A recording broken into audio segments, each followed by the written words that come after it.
Ram, Ram, Ram, Ram, Ram. Hello everyone, আশা করি আপনারা সকলে ভালো আছেন। আপনাদের সকলকে স্বাগত আমাদের এই চ্যানেলের মধ্যে। আজকে আমরা আলোচনা করব পাকিস্তানকে নিয়ে। পাকিস্তান ইতিমধ্যে কিন্তু প্রচুর অর্থের মালিক হয়ে গেছে। অর্থাৎ পাকিস্তানের কামাই কিন্তু দিন, দিন বেড়ে চলেছে। কেন বেড়ে চলেছে? কে দিচ্ছে এত টাকা? সেই সব বিষয় নিয়ে কিন্তু আজকের আলোচনার বিষয়। দেখুন, বর্তমানে আমরা যেই খবরটা শুনতে পাচ্ছি কিংবা গোটা ওয়ার্ল্ড মিডিয়ার মধ্যে যেই খবরটা প্রচলিত রয়েছে সেটা হচ্ছে যে সৌদি আরব কিন্তু পাকিস্তানের সাথে একটা টিটি সাইন করেছে। টিটিও বলব না, এটা আমরা বলতে পারি এটা ডিফেন্স প্যাক্ট সাইন করেছে। এবার ডিফেন্স প্যাক্টটা কি জিনিস? ডিফেন্স প্যাক্টটা হলো এমনভাবে সাইন করেছে পাকিস্তানের সাথে সৌদি আরবিয়া। সৌদি আরবিয়া মানে বুঝতে পারছেন তো? যেখানে আপনার বেসিক্যালি জেড্ডা টাওয়ার টাওয়ার রয়েছে। তো সৌদি আরবিয়া সকলে জানেন, যেখানকার প্রিন্স রয়েছে, ক্রাউন প্রিন্স মোহাম্মদ বিন সালমান। তার সাথে একটা ডিফেন্স প্যাক্ট সাইন হয়েছে। ডিফেন্স প্যাক্টটা এরকম যে বেসিক্যালি এখানে বলা হয়েছে যদি পাকিস্তানের ওপর কোনো একটা দেশ যদি আক্রমণ করে, তবে কিন্তু সেই আক্রমণটাকে সৌদি আরবিয়ার উপর একটা আক্রমণ মেনে নেওয়া হবে। আর যদি সৌদি আরবিয়ার উপর কেউ আক্রমণ করে সেটাকে কিন্তু মেনে নেওয়া হবে যে পাকিস্তানের উপর আক্রমণ করা হয়েছে। ওকে। অর্থাৎ সৌদি আরবিয়াকে কেউ আক্রমণ করলে পাকিস্তান তাকে বাঁচাতে আসবে। পাকিস্তানের উপরে কেউ আক্রমণ করলে কিন্তু সেটাকে বাঁচাতে আসবে কে? Saudi Arabia. তো এখানে একটা কিন্তু ভারতের ক্ষেত্রে একটা সমস্যা হয়েছে যে যেখানে আমরা সৌদি আরবিয়ার সাথে একটা ভালো সম্পর্কে জড়িত ছিলাম, সেখানে দেখা যাচ্ছে যে এখন সৌদি আরবিয়া পাকিস্তানের একটু কাছাকাছি আসার চেষ্টা করছে। ওকে, এবং আসার চেষ্টা করছে বললে ভুল হবে, তারা এসেও পড়েছে। এবার এর পিছনে কারণটা কি? কারণটা হচ্ছে বেসিক্যালি ইসরায়েল। আমরা কিছুদিন আগে কিন্তু শুনছিলাম, মার্কেটে শোনা যাচ্ছিল কিংবা আপনারা দেখেছেন নিউজ মিডিয়ার মধ্যে একটা খবর, সেটা হচ্ছে ইসরায়েল কিন্তু যেখানে যেখানে হামাসকে পাচ্ছে সেখানে সেখানে মারছে। ওকে।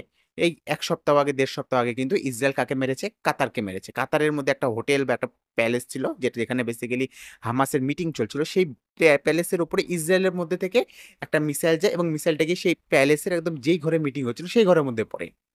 এরপর ইসরায়েল ডাইরেক্ট বলেছে যে আমরা চাইলে যে কোনো দেশের মধ্যে, যে কোনো দেশের ভিতরে গিয়ে কিন্তু আমরা একটা নির্দিষ্ট যেই একটা পয়েন্ট লোকেশনে যেখানে হামাস থাকবে সেখানে গিয়ে আমরা বোম মারতে পারি। আর এটা যে কোনো দেশের মধ্যে যদি হামাস থাকে সেই দেশের মধ্যে গিয়ে কি করবো? আমরা বোম মেরে দিব। এরপরে গোটা মুসলিম দুনিয়াতে মানে একটা হড়বড়ি লেগে গিয়েছিল। এই জন্য হড়বড়ি লেগে গিয়েছিল বেসিক্যালি এই যে কাতার ছিল, যে কাতারের মেন কাজ ছিল, কাতার হচ্ছে দালালের কাজ করতো। দালালি কাজ করার জন্য কাতার কিন্তু বিখ্যাত ছিল। দালালি বলতে কিরকম যে দুটো দেশের মধ্যে ঝগড়া লেগেছে, দুটো দেশকে কি বলতে চায়, তোমরা যদি নিজেদের মধ্যে মানে মিটিং করতে চাও তবে কোথায় আসতে হবে? কাতারে চলে আসো। ওকে, কাতারে এসে কি করো তোমরা? এখানে এখানে মিটিং মিছিল করতে পারো। আমরা মিছিল বলছি না, মিটিং করতে পারো। ওকে। এবং আমরা এখানে কি করবো? তোমাদের মিটিং করার সব বন্দোবস্ত করে দিব। অর্থাৎ আমরা মিডলম্যান সাজার চেষ্টা করবো যাতে আমাদের ইমেজটা ভালো হয় গোটা বিশ্বের মধ্যে, যে আমরা সকলের মধ্যে কি করছি? পিস স্থাপন করছি। তো এখানে কি হতো যে আমরা সকলে জানি যে ইসরায়েলের সাথে প্যালেস্তাইনের একটা যুদ্ধ বাজছে। ওকে, সেখানে এই যুদ্ধটা আজকে না, বহু পুরনো। এবার প্যালেস্তাইনের মধ্যে একটা মানে হচ্ছে বলতে পারি আমরা টেররিস্ট সংগঠন, তার নাম হচ্ছে হামাস।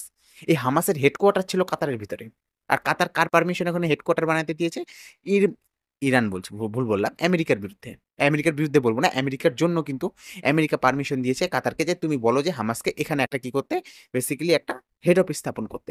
যাতে কি হবে বেসিক্যালি হচ্ছে আমেরিকা যদি হামাসের সাথে কথা বলতে চায় কিংবা যে কোনো দেশ হামাসের সাথে কথা বলতে চাইলে কাতারে আসবে, তাদের হেডকোয়ার্টারে বসে কথা বলবে। ওকে। এবার ইসরায়েল কি করেছে? সে হেডকোয়ার্টারের উপরে বোম মেরে দিয়েছে। বাস এরকম।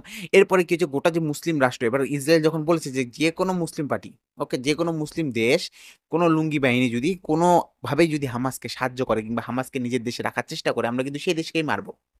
এবার কিন্তু মুসলিম কান্ট্রিগুলোর মধ্যে কি হয়েছে, পুরো একটা হালচাল পড়ে গিয়েছে যে আমরা কিভাবে ইসরায়েলের থেকে বাঁচতে পারি।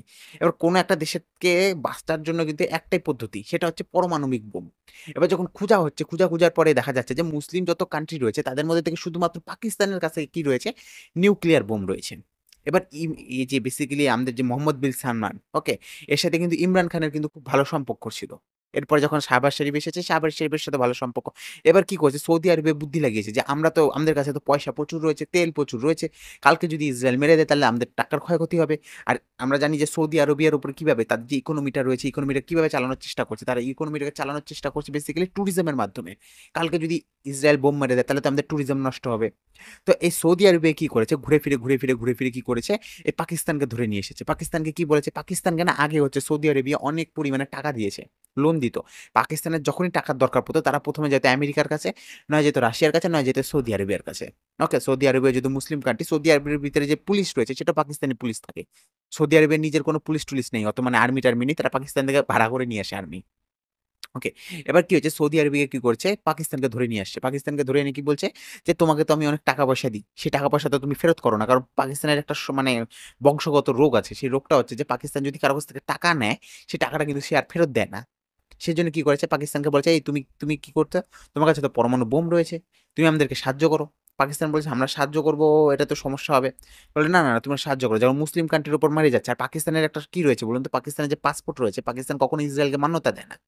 পাকিস্তানের হচ্ছে যে পাসপোর্ট রয়েছে, সেই পাসপোর্টের মধ্যে ভালো করে লিখে দেওয়া আছে যে এই পাসপোর্টটা সকল দেশকে মান্যতা দেয়, শুধুমাত্র ইসরায়েল ছাড়া। অর্থাৎ ইসরায়েলের কিন্তু কট্টর দুশমনকে পাকিস্তান।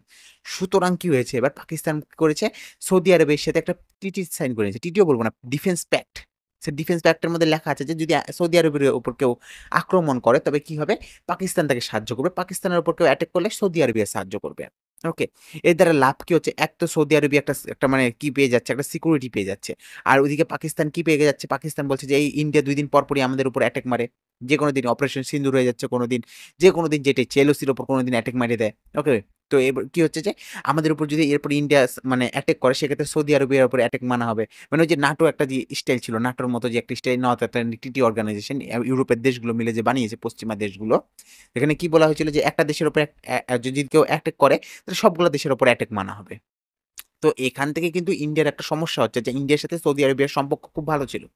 সৌদি আরবিয়াকে আমরা অনেক জিনিসপত্র বিক্রি করি। আমাদের দেশের অনেক যারা শ্রমিক রয়েছে, কর্মজীবী লোক রয়েছে, তারা কিন্তু সৌদি আরবিয়া গিয়ে কাজ করে।